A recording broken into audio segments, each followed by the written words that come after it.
দাও আমার সাহাবায়ে কিরামেরা জেনে রেখে দাও দুনিয়ার জমিনে যেখানে কোরআন হাদিসের কথা আলোচনা করা হয় আমি রাসূলুল্লাহ জানিয়ে দিলাম আমি হাবিবুল্লাহ জানিয়ে দিলাম দুনিয়ার জমিনে ওটাই হলো আল্লাহ পাকের জান্নাতেরই বাগান জোরে বলে আরো জোরে বলে যে সময় মাইকে মুখ দিয়েছি এ সময় একদল কিছু মানুষ চায়ের দোকানে বসে আড্ডা মারছে কেউ আছে বাড়িতে কেউ আছে বাড়ির খাটে কেউ আছে কলেজের মাঠে আমি আপনি বসেছি জান্নাতের চটে সেই রব্বুল আলামিন আল্লাহ পাকের দরবারে মন খুলে সকলে যে সময় মাইকে মুখ দিয়েছি এ সময় একদল কিছু মানুষ চায়ের দোকানে বসে আড্ডা মারছে কেউ আছে বাড়িতে কেউ আছে বাড়ির খাটে কেউ আছে কলেজের মাঠে আমি আপনি বসেছি জান্নাতের চটে সেই রব্বুল আলামিন আল্লাহ পাকের দরবারে মন খুলে সকলে একবার বলি আলহামদুলিল্লাহ। আচ্ছা দুনিয়ার জমিন আমরা কোথায় এসে বসেছি কথা বলতে হবে আমি কবরস্থানে জলসা করিনি মন খুলে কথা বলুন দুনিয়ার জমিন আমরা কোথায় এসে বসেছি জান্নাতের বাগান তাই তো আল্লাহ রাসূল নিজেই বললেন দুনিয়ার জমিনে যেখানে কোরআন হাদিসের কথা আলোচনা করা হয় ওটাই হলো জান্নাতের বাগান ওই বাগানে যারা এলো ওয়াজ নসিহত শুনলো যে কোন আখির দোয়া নিয়ে চলে যায় আমি নবী জানিয়ে দিলাম আল্লাহ তাআলা তাদের জীবনের জিন্দেগি গুনার খাতাটা আমার আল্লাহ মুছে দেয় জোরে বলুন আরো জোরে এমন বেহেশতের বাগানে বসার সবার নসিব কিন্তু হয় না এই বেহেশতের বাগানে বসলে অনেক ফায়দা আছে অনেক লাভ আছে ও সোনা মানিকেরা নবী পাকের উম্মত উম্মতানিরা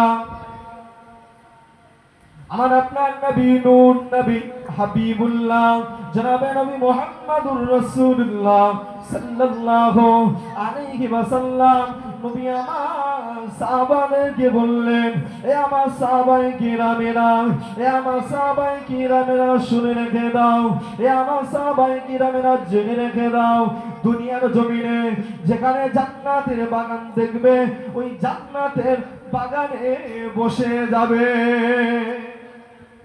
দুনিয়ার জমিনে যেখানে জান্নাতের বাগান দেখবে এ আমার সাহাবায়ে কেরামেরা শুনে রেখে দাও তোমরা সেখানে গিয়ে বসে যাবে ও সোনা মানিকেরা নবী পাকের উম্মত উম্মতানিরা আল্লাহ নবী সাহাবীরা নবীকে জিজ্ঞাসা করেছিলেন ইয়া রাসূলুল্লাহ ইয়া রাসূলুল্লাহ ইয়া হাবিবাল্লাহ হুজুর বিআদবি মাফ করবেন হুজুর হুজুর বিআদবি ক্ষমা করবেন হুজুর হুজুর দুনিয়ার জমিনে জান্নাতের বাগান কোনটা দুনিয়ার জমিনে অনেক বাগান দেখেছি জান্নাতের বাগান কোনটা আল্লাহর নবী বললেন সাহাবায়ে কিরামেরা শুনে রেখে দাও আমার সাহাবায়ে কিরামেরা জেনে রেখে দাও দুনিয়ার জমিনে যেখানে কোরআন হাদিসের কথা আলোচনা করা হয় আমি রাসূলুল্লাহ জানিয়ে দিলাম আমি হাবিবুল্লাহ জানিয়ে দিলাম দুনিয়ার জমিনে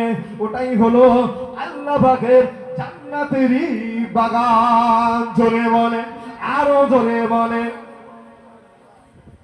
তাহলে এখানে কিসের কথা হচ্ছে কোরআন হাদিসের কথা হচ্ছে তো নাকি তাহলে এটাই তো জান্নাতের বাগান তাহলে এই বাগানে সবাই এসে বসতে পারে না সবার নসিব কিন্তু ভালো হয় না এই জান্নাতের বাগানে এসে সকলকে বসতে হবে আল্লাহ পাক কোরআন পাকের মধ্যে জানিয়ে দিলেন কুল্লু নাফসিন যায়িকাতুল মাউত মৃত্যুর হাত থেকে কেউ রেহাই পাবে না সকলকে একদিন দুনিয়া থেকে বিদায় নিয়ে চলে যেতে হবে সেই মরণের ভয় আমাদের ভিতরে রাখতে হবে নাকি ও সোনা মানিকেরা নবী পাকের উম্মত উম্মতানিরা আমার আপনার নবী নূর নবী হাবিবুল্লাহ জনাবে নবী মুহাম্মদুর রাসূলুল্লাহ সাল্লাল্লাহু আলাইহি ওয়াসাল্লাম নবী আমার মদিনার মসজিদ নববী শরীফে বসে আছেন নবী আমার মদিনার মসজিদ নববী শরীফে বসে আছেন একটা 6 বছরের বাচ্চা জেনে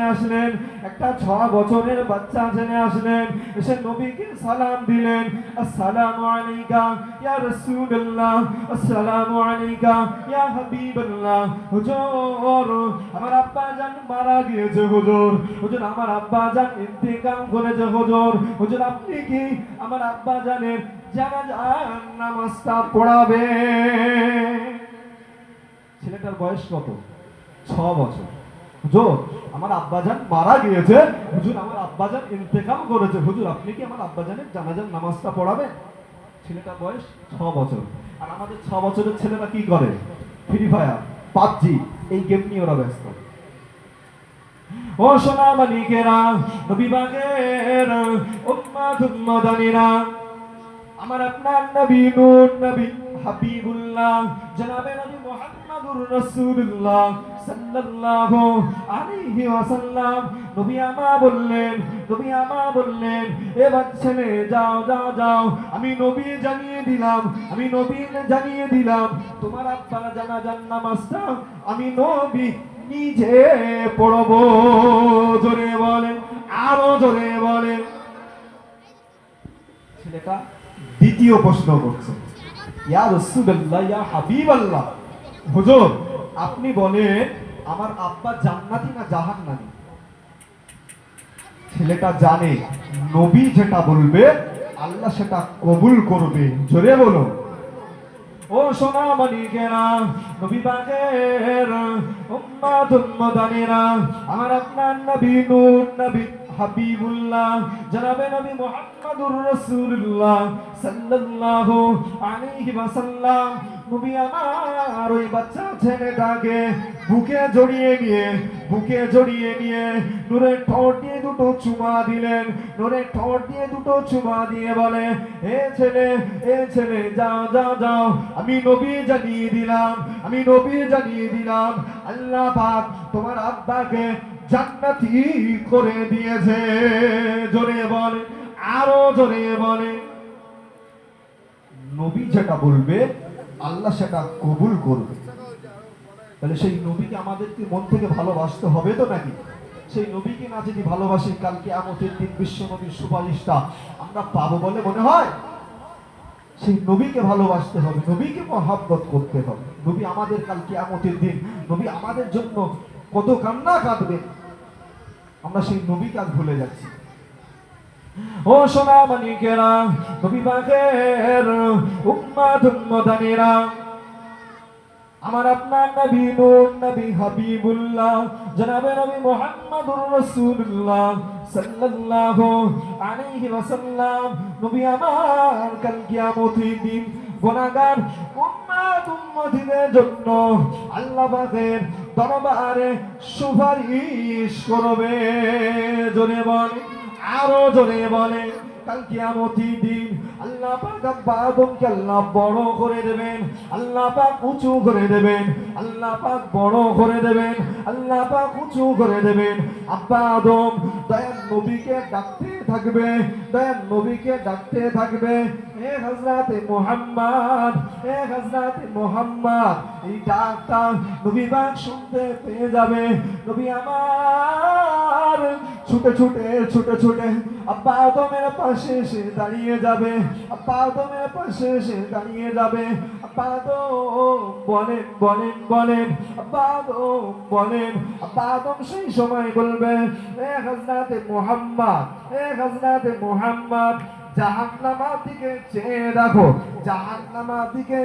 দেখো, তোমার কিছু গুনাহগার উম্মতকে জাহান্নামের মালিক ফেরেশতা টেনে জাহান্নামের দিকে নিয়ে যাচ্ছে,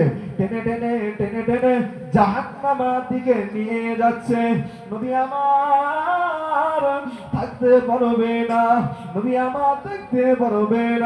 নবী আমার ছুটে জাহান্নামের দরজার সামনে গিয়ে হাতখানা বাড়িয়ে দিয়ে দাঁড়িয়ে যাবে। নবী আমার বলতে থাকবে, এ জাহান্নামের ফেরেশতা, তুমি আমার গুনাহগার উম্মতকে জাহান্নামে দিও না। তুমি যদি গুনাহগার উম্মতকে জাহান্নামে দাও, আমি নবী সহ্য করতে পারবো না। জোরে বলে, আরো জোরে বলে। তাহলে কাল কিয়ামতের দিন নবী আমাদের জন্য আল্লাহ পাকের দরবারে সুপারিশ করবে।